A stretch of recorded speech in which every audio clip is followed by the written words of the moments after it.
All right, welcome everybody to this inaugural kickoff of year two of my short fiction side hustle series. This is episode 13, and I can't believe I've been doing this for a whole year. But the I just want to first I'll thank Vasha for being with me the whole time throughout this whole journey, and I want to welcome some new victims. I mean guests on my show here. Um, I got. Jake from Nerd Level Rising and Alex from Books with Banks. And so happy to have you guys on. So glad you accepted my invitation. So thank you. Of course, thank you for having us. It was an easy accept because I've come to really like Donaldson stuff. So Yeah. yeah, Yeah, thank you so much. I've loved chatting with you, Jared, about Thomas Covenant and Barsha. I'm really happy to meet you. Really nice to meet you. Yeah, it's really nice to meet you both. I'm a fan of both your channels. Obviously, goes without saying. So it's nice to see you and talk to you. Awesome. So today, not only are we starting year two of this series, but we're also starting a new book by Stephen Donaldson, The Daughter of Regals and Other Tales. And this is his first short story collection that he put out soon after he published the Second Chronicles of Thomas Covenant.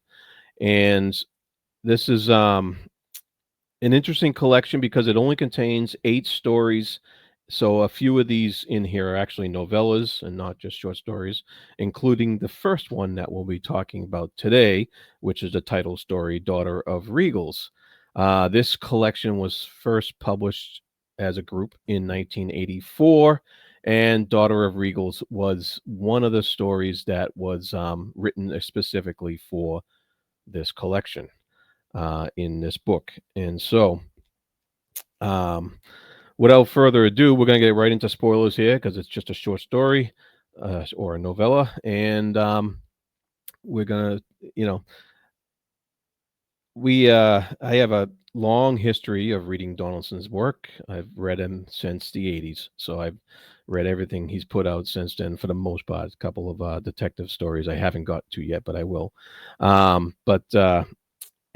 This was I haven't read this in 35 years since I read this book. So it's been a long time, and I don't remember much at all from this book.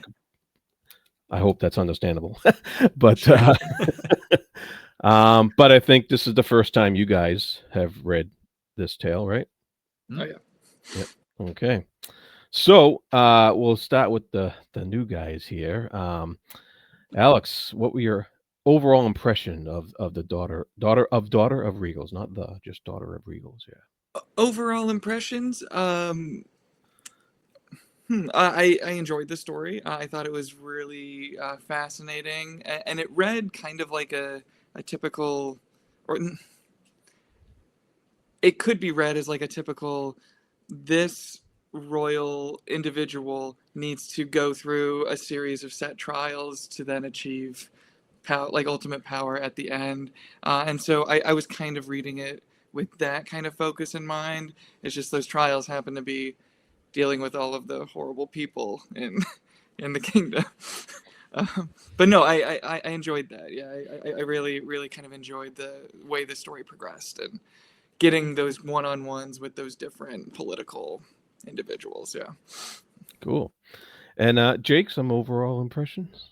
Yeah, I agree with what Alex said there. I thought that was interesting to see not that it was episodic, but just that we kind of one at a time had these confrontations.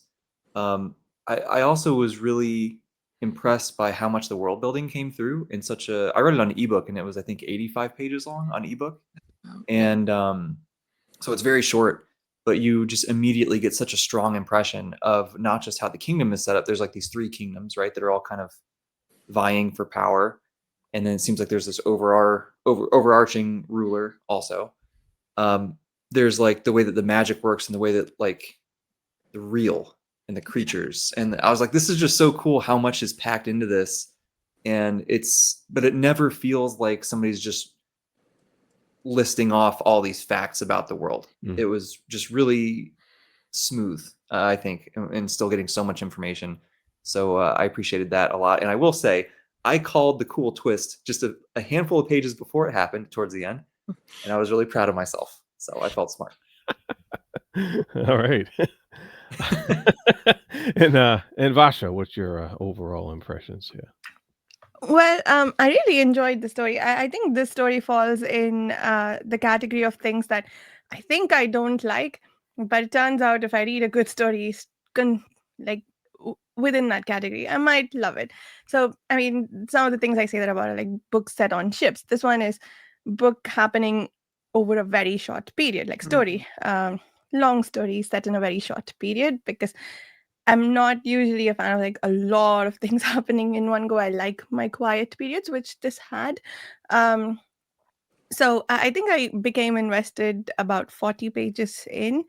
Once the the singer sang about the dragon regal, there were like 3 ways the story could go, and I think, I so yeah, I think this was somewhat, I don't want to say predictable, because there still felt like, okay, I don't know where this is going about 20 pages before everything came down.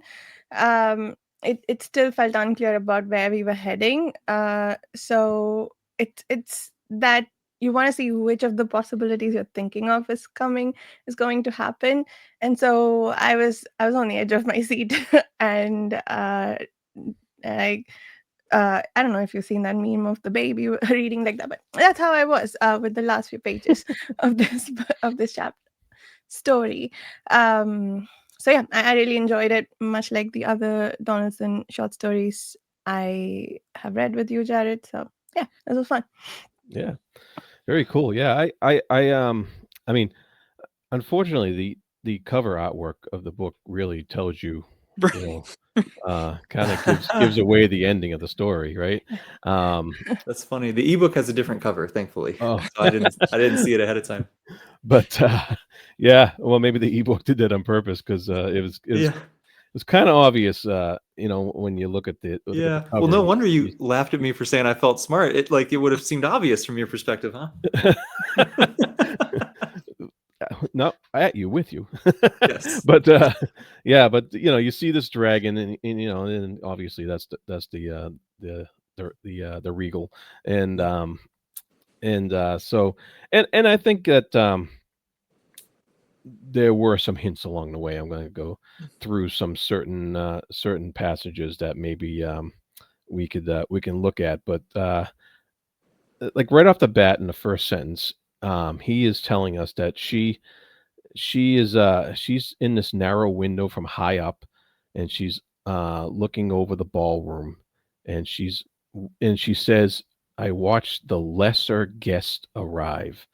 And right off the bat, that tells you, okay, she feels above these people. She feels greater than these people.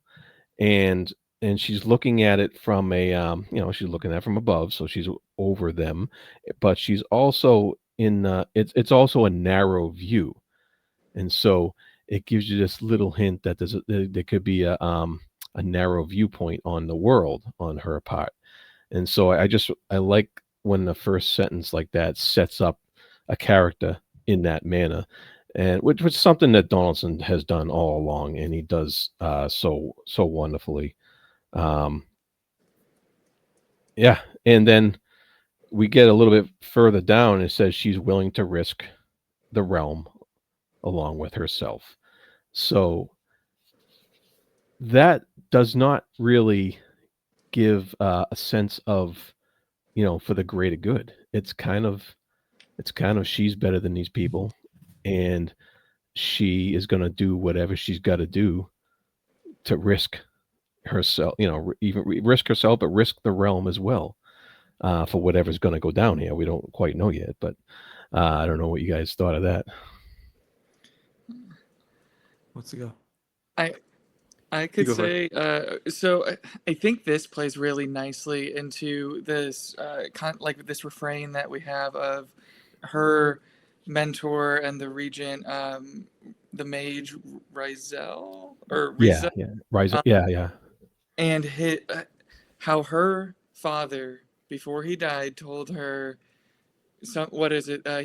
Rizal is the truest man in the kingdom, Hmm. and you can't trust him, which is a fun, I guess, kind of a paradoxical thing to keep repeating throughout the book. But I think by the end, what we come to realize is, yes, he's true, and she can't trust him, not because of any necessarily like any moral failing on his part, even though the deal that he struck with the one guy was a little suspicious, but more because she can't trust him because I guess her dad knew that he would always protect the realm, whereas she would not, or she wouldn't have that same care. So yes, he's true, and he cares a lot about the realm, even more than he cares about her. So, I thought that makes his character really interesting. Her kind of lack of uh, character. And he also having the power to sort of like cancel out magic too, right? Like that was an interesting layer to have in there. Yeah. Yep. Yeah. Especially, and it was with an item, like that he had that power that Staff, right? Ashwood or whatever it was, staff or rod. Yeah. Yeah. Yeah, her she's such an interesting character. Like as I was going through, I really appreciated that she kind of kept making mistakes, but then just barely stayed one step ahead, sort of. Like she was kind of stumbling her way through. And it's just nice to like see the main character struggle. Like I just appreciate that. And to not be perfect at everything. Mm. And then I kind of had that feeling, Jerry, you brought up like the opening, the very end where I can't remember the exact wording of that last couple sentences, but it's like she goes out to just like find the other Regals and like claim her power in this thing. And I'm just like, well, that feels a little selfish. Like that's interesting. Your first act as the ruler now, you're gonna just leave them alone and Yeah. Well, but that's brilliant because he set it up right there in the first paragraph. He did. It's another great. It's kind of like Covenant, right? Like it's just a main character that you don't expect. Having read a bunch of other fantasy, that doesn't seem like I would expect her. She's like an amazing, perfect queen, and but nope, that's not what we get. Yeah. And so I like this idea here, that the mages of the realm dealt in images of what was real with a capital R, and this idea that she's real and other people are not in this capital R sense.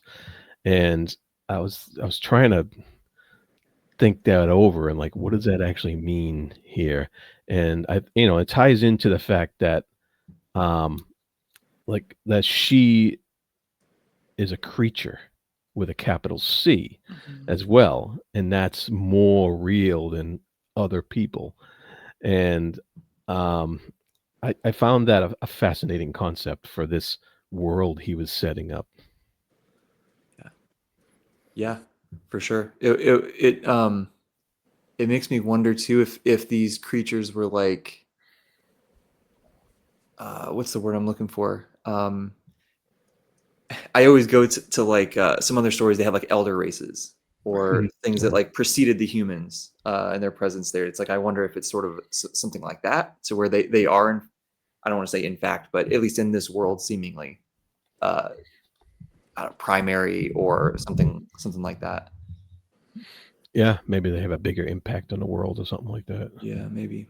Like the unicorns or centaurs and words. Yeah. Sure. Yeah. True, right, yeah. That's interesting. Yeah. Interesting comparison. I don't know if this is too like I don't want to get too theory kind of minded here, but with the whole like what's real and what's not, what that immediately made me think of was, I guess, this sort of idea that in any fantasy world, like the author creates those things that reflect the real world, the kind of those like mimetic elements that are reflections or images of the real world or our real world. And then there's also all of the creations that are just entirely unique to the fantasy world. And so I wonder if it's sort of like if he's playing with a kind of inversion there of how we think of the things that are more like the real world are real, the things that are fantasy or fake. But in this world, the only things that are really reflecting or that are images of the real world are the just normal characters. Whereas the dragon, like that's not really as mimetic of a thing. So it's like because it's unique to his world, it can be more real than these other politicians who are based on, just normal people. Or I don't know if I don't know. That's interesting. But yeah, That's because cool. every time that word real or reality popped up, I was trying to think like, what's the point in in using this term this way? Like he could have picked any other term, or I don't know. I thought that was really, really interesting.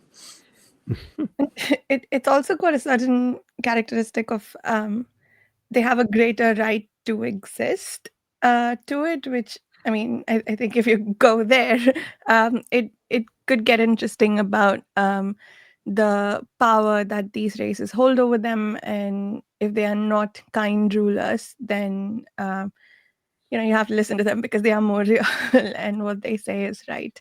So I think that's the direction I went in with the real of it all. And like does this have meaning in this world? What is real and what's not? Or is it a title that they gave themselves because they think that they have more power or a greater right to exist? Because I think that kind of what real boils down to for me in this context.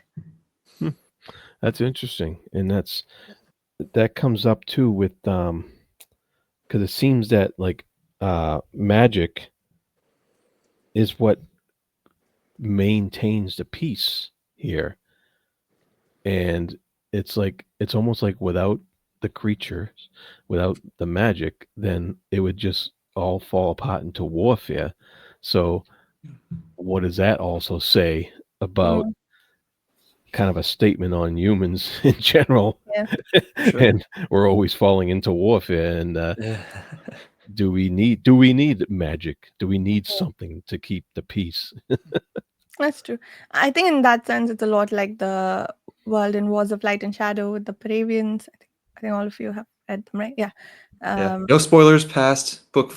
I'm halfway through Future or Grand Conspiracy, so let's not spoil anything, please. I will Oh, no, cry. I just talking about the races, which I think have been mentioned in book 1. So, Yeah. Yeah, no, your conversation right now kind of makes me think about, weird as it might sound, but like Cold War nuclear deterrence and like the real, like what was real and real power then were the bombs that the Soviets and the US had. Like those were at the end of the day, that's what a lot of those, even the proxy wars boiled down to. Yeah.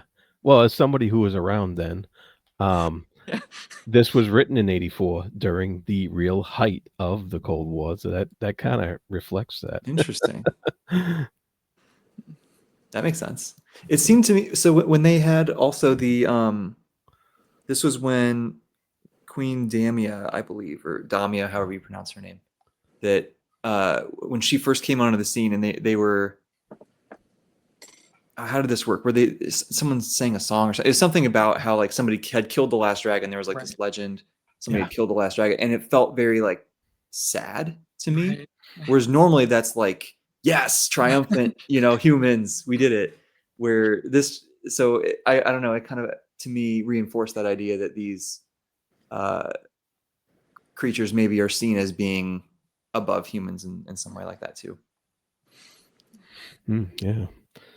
And of course, we do get the princess's name later, which is Chrysalis, which of course is somebody transforming into something greater, right? It's that in between stage of transforming into something greater, and I mean that gives it away right there that she's gonna eventually transform, right? Just her name itself. Yeah, I thought it would just be figurative though. I didn't expect it to be quite that much. Well, I thought But, at first, oh, is she going to turn into a butterfly? But that wasn't quite. close. Close. A really Yeah. cool butterfly. Yeah, that would be very literal. Right. The wind would have just blown her right away. Like, it would have just... Right. That's hilarious. All right, and then yeah, you mentioned the one true man in the three kingdoms, and not trusting him and stuff like that. I thought that was fascinating, and his role, this mage Rizel, he was like he was I the whole time I didn't know what to make of him, whether or not I was gonna like this guy, whether or not he like her wondering about her trust for him was really affecting me as a reader about my trust for him and what he was up to and stuff. I don't know how you guys felt towards that. Totally. I totally agree. Yeah. I kept going back and forth. Yeah. I think it's interesting how the story reads very like someone her age has written it, right? Like her age really comes through in that first person narrative. Oh yeah. And so like she's got the I mean, she's not thinking too deeply about anything. She's just got impressions that she's giving us. Like she keeps repeating this fact that her father told her not to trust him. And like, sure, she's got a little bit of analysis that, yeah, I chose to trust him anyway because I didn't really have a choice. He was my friend. I liked him, but I couldn't trust him. I have to keep thinking about the fact. So like now, just before it's most important is when she decides to take her father up on his advice. So she's got this sort of impressions of the world that she's giving us. So yeah, you're absolutely right that I didn't know what to make of him because she didn't know what to make of him, and like the back and forth and like the quick reactions that she's giving us, I think all of that really contributed to making her seem her age in this story, which I thought was great. But also, yeah, it did things like, not allowing us to get anywhere with our predictions.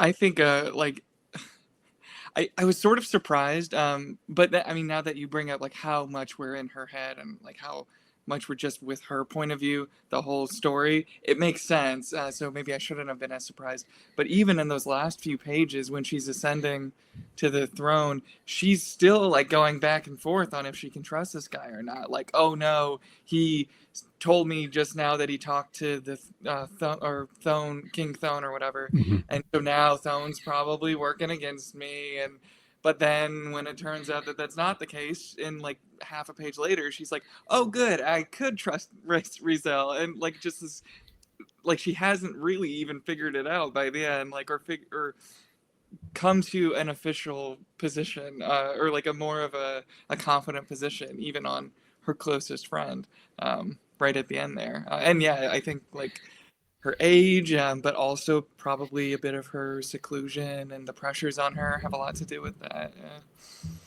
Sure. Yeah. There was on a similar note, I think a little bit before then, when the servant boy it was like the second time she had servant boy, quote unquote. I think it was the second time that he like took her back to her room, or she accepted him and was like, hey, let's go back to my room.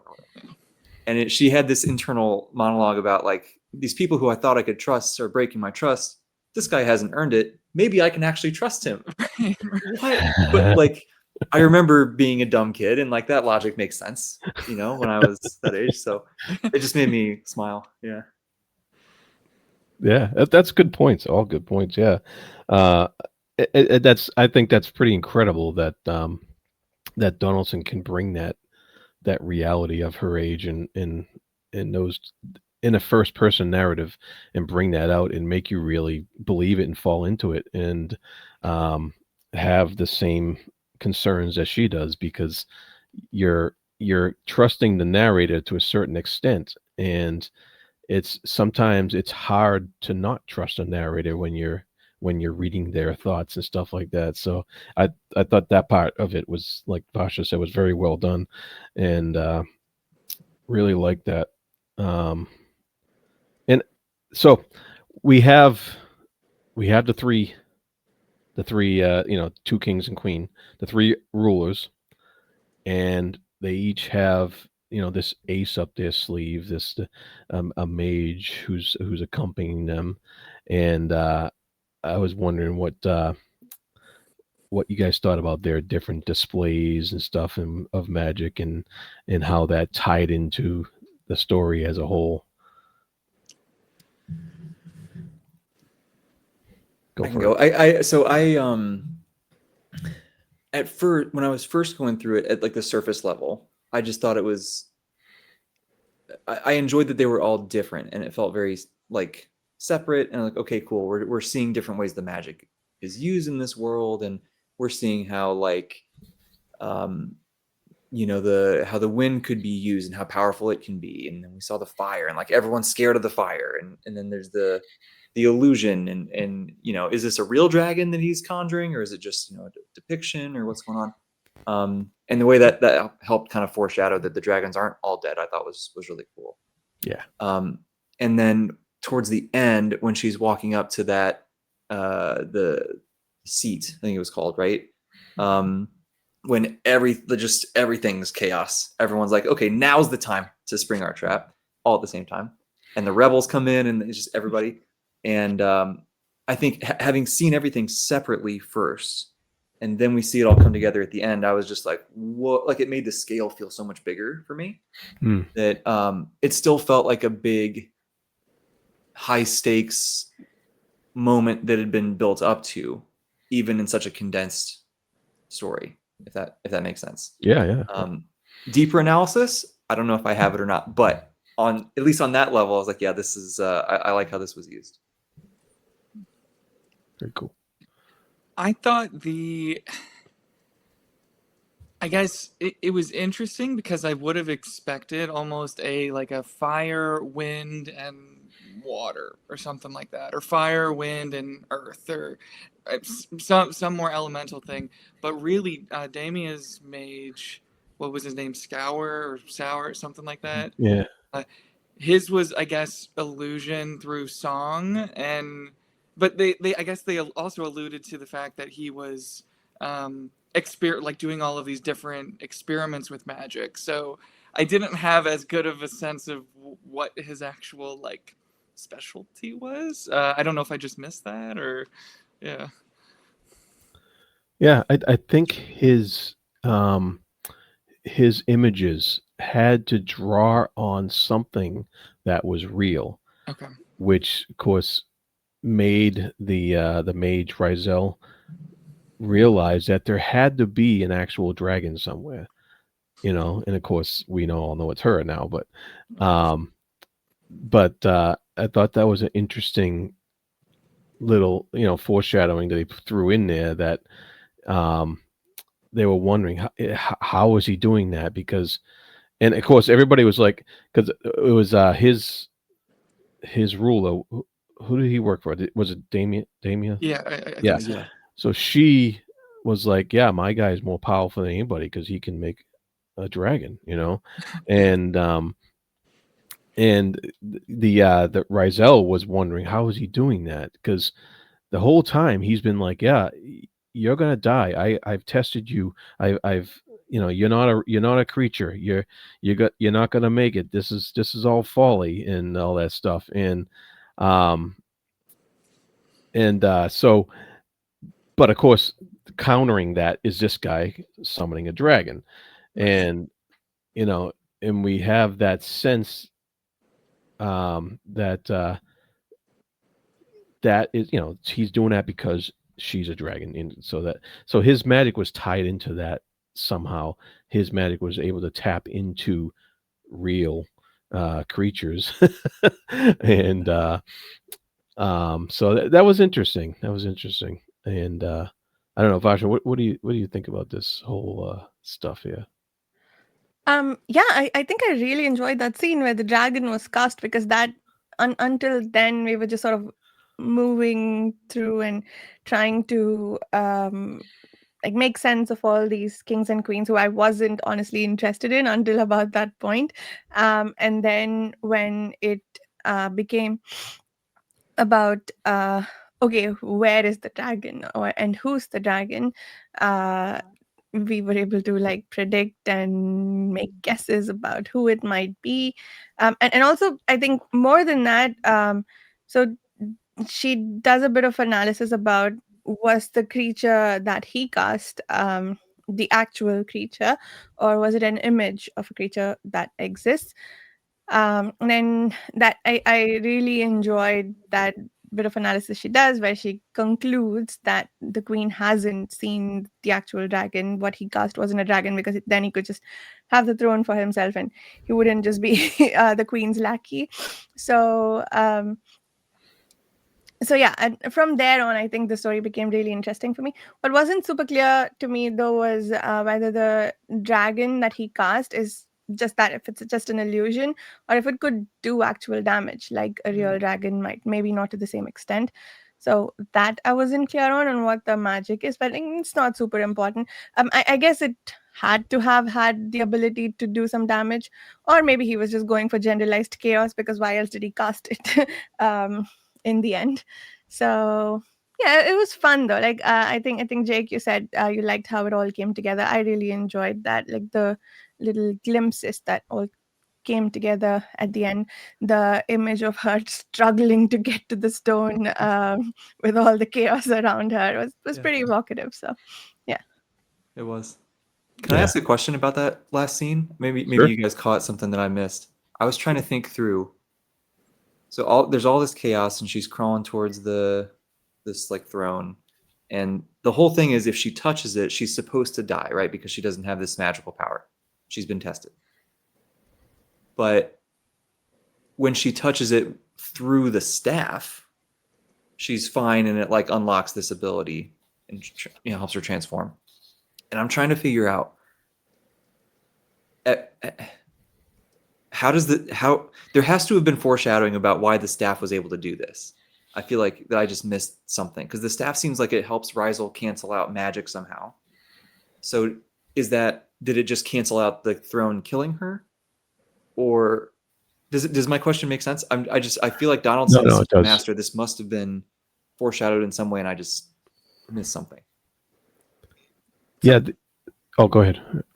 I don't quite have the answer to your question, but I think one thing is, I don't think the throne is supposed to kill her when she sits on it if she doesn't turn out to be real. I think because she's not real at that point, all these people trying to kill her will succeed. Because she Right. did Yeah. try once before Oh. to sit Yeah. on it, and she couldn't, but she didn't die of it. Yeah. 'Cause Oh. she had tried before, and secretly on her own, and it didn't do anything. She failed. She didn't transform. And Okay. then I must have missed that somehow. Okay. yeah. I'm so glad I asked this. Yeah. And then her not succeeding this time means that these people were just going to take over, that she was most likely going to perish because of that. Yeah. Got it. Okay. Was that because I know like she couldn't actually grab the staff, right? Like she couldn't, it was like no matter how hard she tried, she couldn't actually grab it. Was it similar with this throne like that? Like she tried to sit on it and it just didn't work or whatever? I think so. That's the Okay. sense I got. Like she couldn't actually like reach it or touch it. It refused contact. But that Got it. said, I don't understand what she did with the staff, because apparently she couldn't hold it before. But now, Yeah. but like she can't really touch it, but she was able to do some sort of hugging maneuver to carry Yeah. it with her. And yeah, obviously she held it from the bottom, I guess. So that was there was something like, yeah. yeah. Which like if it's just, hey, it's a fantasy magic story, like, okay, Yeah. I can accept that. I just wasn't sure if there was something more that I missed. I almost wonder, and I'd have to go back and see where they talk about the history of the seat itself and like where it came from, and like which regals, like where that started in the process. If it was with the first one, the basilisk one, or whatever. But I wonder if there was something linked to the presence of the seat and the absence of dragons in the world And so somehow her using this magic canceling staff on the seat makes it so that there can once again be a like an actual dragon in the world. I don't know if that could. Who knows? I'm kind of just grasping at Interesting. at straws there. Yeah. She mentions here that ignited by this unprecedented connection of stone and wood and birthright, the blood which the basilisk regal had shed came to life in me. Because it was the basilisk regal who killed the last dragon. And I didn't know if it was I didn't realize that she couldn't touch his staff. I knew she couldn't touch the throne. She failed before. The staff too, she said, that was one of the ways that Rizel knew that she didn't have magic, because she couldn't touch the staff, and only real things can touch it. Yeah, right. Yeah, it's almost like she's not real until a certain point in her life, and I think that's what her father had told her before, that he didn't tell, because there was some things her father didn't tell Rizel, right? Which is also part of why she couldn't fully, or he knew she wouldn't be able to fully trust him, because he didn't have all the information. He didn't have all the information, right? Yeah. Be as supportive as he could have been. Yeah. Very interesting. And I think this is it's interesting because Jake, you mentioned earlier about how quickly Donaldson created this new world out of nothing, really, and it feels very realized in such a short amount of pages and stuff like that. And I got that sense too, because we kind of had this convergence at the end, with all these powers coming together, and that felt very epic. It felt like a big epic story, and but it was all done in just 80 something pages. Yeah. And like what you said earlier about how like we had fire, we had wind, you were expecting like water or earth or something, and we got song illusion. Right. that I'm like, oh, like I wonder if there's water somewhere else, or I wonder if there's Right. earth somewhere else, or because there's all these, we got dragon, but there's also gorgons apparently, and there's like all these different. So it feels so huge and open, and we only saw this little narrow view of it. It's really, I don't know, it's really cool how he did that. And like, I wonder what's going to happen with Thone's mage and that guy's family that was being held at like sword point. And it seemed like she got the best of that situation and figured out a fun kind of solution. But we don't know what happened when he got home. Like, was he able to save his family, or like? That's true. I totally forgot about that. Yeah. Yeah, that was left to our own conjecture, I guess. But I like to think that he succeeded, because I don't want that guy to win. Right. Was that Thone, or was that Thorndon? I think that was Thone, because I think Thorndon was the guy who tried to assault her. Yeah. Wait, what? That was the same. It's the same person, right? No, I didn't think so. Hold on. Because I'm pretty sure Thorndon's mage is the guy that controls wind, and Thone's mage was the guy with the fire, I think. Right. That sounds right. Yeah. I must have it backwards in my brain who tried to assault her then. Anyway, it's fine. Yeah. I was just when names start with the same letter for me, they're all the same person, because I keep confusing them. I thought the same 3 letters. I was like, come on, give me something else. That's funny. And Thorndon and Thone. Yeah, that's interesting. All right. So once again, I really enjoy Donaldson's prose, just his word usage, his sentence style.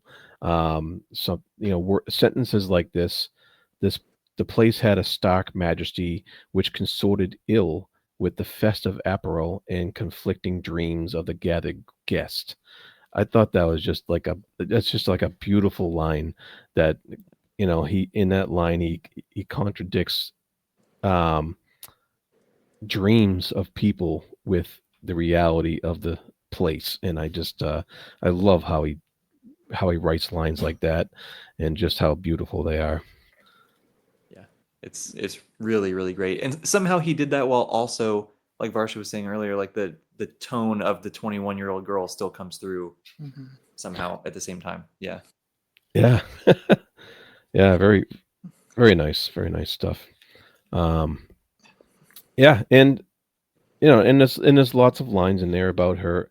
She didn't fear the dragon that was being created by the mage there, and so that's like a little hint. Yeah, okay, she's a dragon, and and and I like how as you're going through this, it's always tense like the whole time. Like I always wanted to find out what kind of trouble she was getting into next, and how she's every time she had a meeting with one of these politicians, I was like, "No, don't do that," you know. But Don't trust a random servant boy who appeared Yeah. out of nowhere. yeah, What? But he was really hot though, right? Like, and that's kind of the Right. point. yeah, right. Hey, I was so wishing, like, how much I wanted it to just be young love and just what, like, I think was as a testament to how Same. much I trusted that it wasn't gonna turn out that way. But I was like, oh my goodness, like this, she could just have a sweet moment on the battlements or whatever with this young guy. Come on, like, There was one point where I was like, maybe he's the dragon, and the dragon Regal's taken an interest in her, and that's why he likes her. Like, no, I'm just as This isn't naive Fourth as Wing she now. Okay. right. yeah. I mean, I was trying to think who else could be the dragon Yeah. as I was going. Like, is he going to throw a twist in? Is it going to be somebody else, like some kind of twist or something like that? Um, But then as soon as this handsome gentleman servant guy made too many appearances, I was like, okay, no, it's not going to be. There's something up with him. But yeah, that's funny. Alex, you really couldn't have wanted that after reading 3 Covenant books. There's no way you could have Right. expected. Yeah, yeah. It also would, I think, have been strange for her to move from a position where she's almost assaulted to then be just like, oh yeah, let's go enjoy each other right now. Like that would be, I think, very I don't know, uncharacteristic of most people in that situation, dealing with that many stressors and recent traumas in their life. I don't know Yeah. that would really Yeah. yeah. And it didn't. So it Yeah. it all worked out very nice. Yeah. I also, she kept and this, Varsha, this goes back to what you were saying about her age. She's so constantly thinking about her appearance versus everyone else's appearance in the castle. Not just, and it's not just the nobility that's attending the ball or whatever. It's like when they're going through the servant quarter, she's like, "Oh, look at all these other women that are even prettier than I am." And I don't know. That was a little like, okay, we understand this idea so far. Yeah. Yeah, kid hasn't heard about makeup and dressing well. Clearly. Well, she was like forced to wear plain clothes, right? To like Yeah. Oh, she not. chose to wear them. Ryzen was trying to talk her out of it. But she's like, no, I'm gonna appear as I am. Right. Yeah. That's Yeah, right. yeah, That's yeah, right. yeah. Yeah. That's right. That's Yeah. right. Yeah. Yeah. That's which I don't know, that says something about her character as well. Her choices in that manner, she's accepted who she is in some level, and because but there's always it's all because of a promise of something greater, though, that she's accepted who she is on a certain level because she has that greater promise coming, um, that she believes in the whole time, even even stubbornly at sometimes, but it it worked out in her favor at the end that she does become the dragon, and she does, um, like you said, selfishly take off and go check out everything else, let everybody else deal with the aftermath, Yeah. which is great. It is great. I mean, it's cool. Go Yeah, fly off into the sunset. yeah. Cool. All right. Uh, that's funny now. It wasn't funny when I was reading it, but now that I think about it, it's kind of funny. All right. So, any final thoughts about this novella by Stephen Donaldson? I would say I had pretty high expectations, to be honest, after reading I mean, I've only read the 3 Covenant books so far, but I was like, okay, this guy's pretty good at this. So um, I had high expectations, and I'd read through there's a foreword from Mhm. Donaldson, at least in the ebook version. He was basically describing how like he wanted to take a shot at these because he in some ways sees it as like a finer art form, that it has to be so concise. And I was like, okay, well, like let's see how much he can pack in here, and he did it, right? So I think that's kind of my, as I zoom out at the end, I'm just like impressed, and just had a great time with how full and rich the story felt, despite it being so short. I read it in 2 hours at the most. I think it's probably less than that, and just felt like there was so much in there. So yeah, it was great. All right. Yeah, no, I love this. I'm excited for the next ones going forward, especially the one that ties into the Ill-Earth War. Yeah. Because like that's the reason I got this collection. But yeah, Jake, like you said, just how he talks about and seems to really respect the short story in that foreword. That got me really invested even before starting the story, and then just how many different things he was able to cram in here. I think the political situation in this story is more complicated than the politics ever are in at least that first trilogy of Mm. Covenant novels. Um, just because that's more about the grand kind of major forces and powers of the world. Yeah. Mhm. So I like seeing him kind of flex a different skill set, or his Yeah. ability to convey these like verbal or like these duels of language and scheming and stuff. Yeah, I thought that great was point. really great. Yeah. Yeah. Great Great point. Yeah. Vasha? Yeah, no, great story. Like all the others that we read from Reeve the Just, it made me want to read the Covenant books that much more, and we're getting closer and closer to picking them up. Awesome. Yeah, so um, the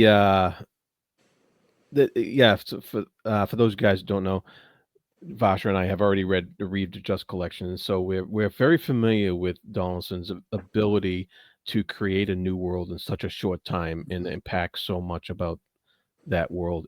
It packs so much information about that world without it just being like a history book or something. But and being very integral to the story. It really is amazing how he does that, and he does that going forward. He does that with, I think, all his novellas going forward, even beyond Read the Just, as well. Um, and so next month, we are going to be reading. This is going to be an experiment. We're going to be reading Guild and Fire, which is has its own forward in this collection, and is a story that takes place in the middle of the Second Covenant novel, The Ill-Earth War. So this is going to be an interesting, I think, veering from the normal um, short story reading, and then it's tied into something else. Whereas all of his short stories that we've read on this show so far have been by themselves their own thing. So it's going to be a really interesting experiment because Vasha has volunteered to read this story before she's read the other Covenant books, and so it's going to be very interesting to get her reaction as opposed to our reactions, where you guys have read the trilogy and specifically the Ill-Earth War and where this story comes from. So that's going to be fun. I hope you guys will join us, and I hope the viewers will as well. So with that said, everybody, thank you for joining us for Daughter of Regals. And as I always say, be good to each other. And that's all for now. Thank you. Bye-bye.